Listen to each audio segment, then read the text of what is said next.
네, 여러분 안녕하십니까? 10분 서당 이야기 한자 오늘 제 72강을 시작합니다.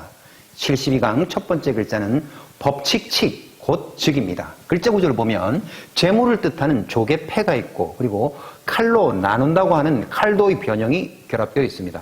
자, 그래서 법칙칙의 글자의 의미는 재물이 생겼으면 칼로 일정하게 규칙에 따라 나누는 그 법칙을 뜻하는 법칙칙입니다. 그리고 재물이 생겼으면 그 즉시 나눠야 된다는 곧 즉입니다. 글자 정리하겠습니다. 재물을 칼로 나누는 일정한 규칙, 법칙칙, 그리고 생긴 재물을 곧 바로 즉시 나눈다는 곧 즉입니다. 곧 즉이 들어간 사자성어 중에 언즉시야라고 하는 말이 있습니다. 말씀은 곧 즉, 오를 시, 어조사야를 써서 말인 즉슨 옳다, 말하는 것이 사리에, 이치에 맞는다는 뜻이 언즉시야란 말입니다. 네, 다음 글자는 다를타입니다.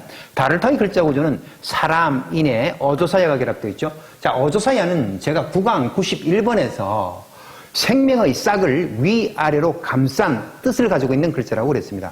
자, 그래서 사람들은 생명의 싹을 위아래로 감싼 그 어머니의 뱃속이 다 다르다고 하는 다를타입니다. 서로 다른 사람이란 뜻입니다. 자, 사람들은 생명의 싹을 가진 그 어머니의 뱃속이 모두 다 다른 다를타입니다. 자, 타산지석이라고 하는 말이 있습니다. 다를타, 외산, 갈지, 돌석을 쓰면 다른 산에서 나는 그 거칠고 나쁜 돌이라도 숫돌로 쓰면 자기의 옥을 갈 수가 있다는 뜻으로 다른 사람의 하찮은 행동, 그러한 말도 자기의 덕을 닦는 데는 도움이 된다는 말이 타산지석이란 말입니다. 다음에 배울 글자는 칠타입니다. 칠타의 글자는 농작물을 햇빛에 잘 말려서 껍질을 까기 위해서 그 도리깨질을 한다는 글자인데, 그래서 농기구로 내리친다는 글자가 칠타입니다. 먼저 영상을 먼저 보시겠습니다.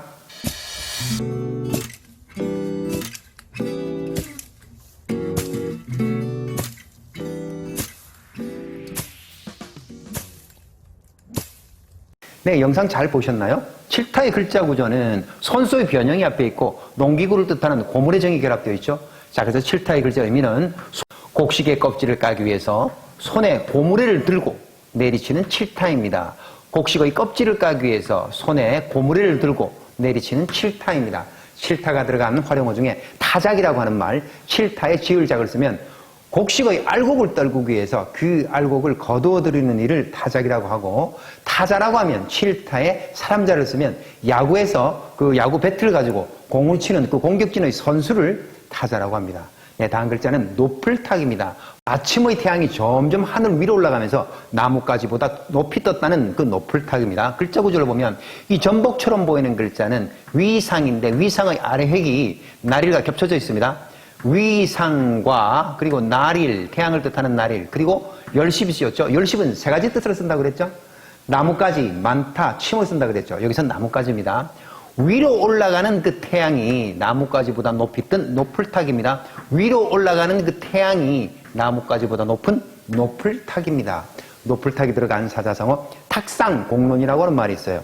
노플탁, 위사, 비일공, 논할론을 써서 탁자나 책상 위에서만 펼치는 그 헛된 이론이란 뜻으로 실천 가능성이 전혀 없는 그런 허황된 이론을 탁상공론이라고 합니다.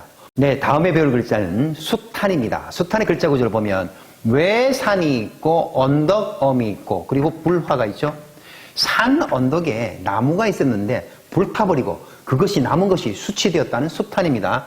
산 언덕에 나무가 불타버리고 그것이 수치된 수탄입니다. 산 언덕에 있던 나무가 불타버리고 그것이 수치된 수탄입니다. 네, 수탄이 들어간 성어에는 빙탄불상용이라고 하는 말이 있습니다. 얼음빙, 수탄, 안이불, 서로상, 그리고 얼굴용을 쓰면 얼음과 불은 성질이 서로 반대여서 만나면 서로 없어진다는 뜻인데, 학식이 많은 군자와 생각이 적은 소인들은 서로 화합될 수 없다는 말이 빙탄불상용이란 말입니다. 네, 다음에 배울 글자는 부타갈탁입니다. 글자 구조를 보면 삐침별과 일곱칠이 있죠.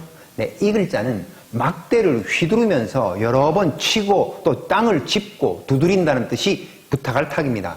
삐침별, 막대기나 지팡이를 일곱칠, 여러 번 땅을 짚어가면서 몸을 의지하는 부타갈탁입니다. 삐침별, 막대기나 지팡이를 일곱칠, 여러 번 땅을 짚으면서 몸을 의지한다는 부타갈탁입니다. 네, 이 글자는 굳이 알아두어야 할 활용어는 없습니다. 그래서 다음 글자를 보겠습니다. 다음 글자는 집택입니다. 글자 구조를 보면 집면에 앞서 배웠던 집이라고 하는 것은 몸을 의지하고 몸을 부탁한다는 글자 집택, 집택입니다. 두 개의 음을 가지고 있습니다. 자, 집은 사람의 몸을 의지하고 부탁하는 집택, 집택. 집은 사람의 몸을 의지하고 부탁하는 집택, 집택입니다. 이 글자가 들어간 활용어 중에 택배라고 하는 말, 집택자에 나눌배를 쓰면 물건을 집집마다 나누어서 배달하는 것을 택배라고 하고, 댁내라고 하는 말이 있어요. 집택자에 안내자를 쓰면 남의 집안을 높여 부르는 말이 댁내입니다. 네, 다음 글자는 짐승의 털가죽을 벗기는 글자 가죽피입니다. 자, 글자 구조를 보면 물건이 노란색으로 써져 있고 언덕엄처럼 보이는 글자가 파란색으로 되어 있고 손을 뜻하는 글자 또가 써져 있죠.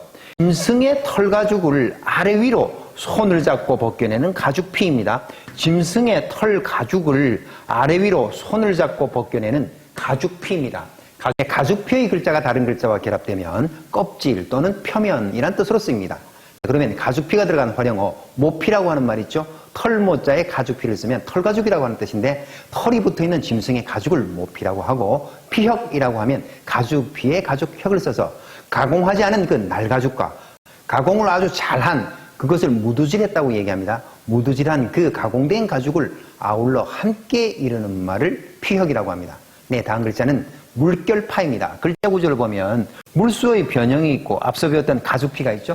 여기서 가죽피는 표면, 그렇습니다. 물의 표면이란 뜻입니다. 물의 그 가죽은 물의 표면을 뜻하는 물결파입니다. 물의 가죽은 물의 표면을 뜻하는 물결파입니다. 물결파가 들어간 사자성어 중에 파란만장이란 뜻이 있습니다. 물결파, 물결난, 일만만, 어른장을 쓰면 파도의 물결 치는 것이 만장은 아주 높은 길이를 뜻합니다. 파도의 물결 치는 것의 물고비가 아주 높다는 뜻으로 일의 진행에 변화가 아주 심함을 비유하는 말을 파란만장이라고 합니다. 네, 다음 글자는 거느릴통입니다. 거느릴통의 글자 구조는 실사와 채울충이 있죠. 이 채울충의 글자는 충분하다라는 뜻인데 어머니가 아이를 가지고 있어서 배가 충만하게 꽉 차 있다는 그 채울충입니다. 그래서 이 글자는 옷감을 짜는 그 배틀의 잉아대의 그림과 함께 보십시오. 실을 충분하게 합쳐서 아래로 늘어지게 묶어 놓았다는 거느릴통입니다. 자, 글자 이야기 정리하겠습니다. 배틀의 잉아대의 실을 충분히 걸어서 늘어지게 합쳐둔 거느릴통입니다. 배틀의 잉아대의 실을 충분히 걸쳐서 합쳐둔 거느릴통입니다. 이 글자가 들어간 활용어 통합이라고 하는 말, 거느릴통이 합을 써서 모두 합쳐서 하나로 모아서 다스린다는 뜻이고, 그리고 통계라고 하는 말도 있죠. 거느릴 통자에 셀개를 써서 한데 몰아쳐서 셈을 하는 것을 통계라고 합니다. 네, 그러면 72강에서 배웠던 글자 머릿속에 정리해 봅시다. 네, 법칙칙 고측입니다. 재물은 일정한 규칙에 따라 나눈다는 법칙칙이고, 재물이 생기면 곧 바로 나눈다는 고측입니다. 다음은 다를타입니다. 사람들은 생명의 싹을 위아래로 감싼 어머니의 배가 모두 다 다른 타임이라는 다를타. 다음은 칠타입니다. 성장물의 알곡을 손에 고무래를 들고 내리치는 칠타. 다음은 높을탁입니다. 하늘 위로 높이 솟은 태양이 나뭇가지 위에 높다는 높을탁. 다음은 수탄입니다.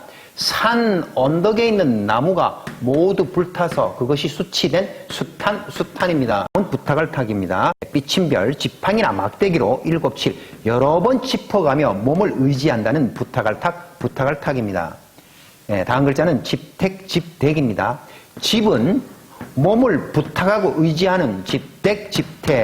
다음은 가죽피입니다.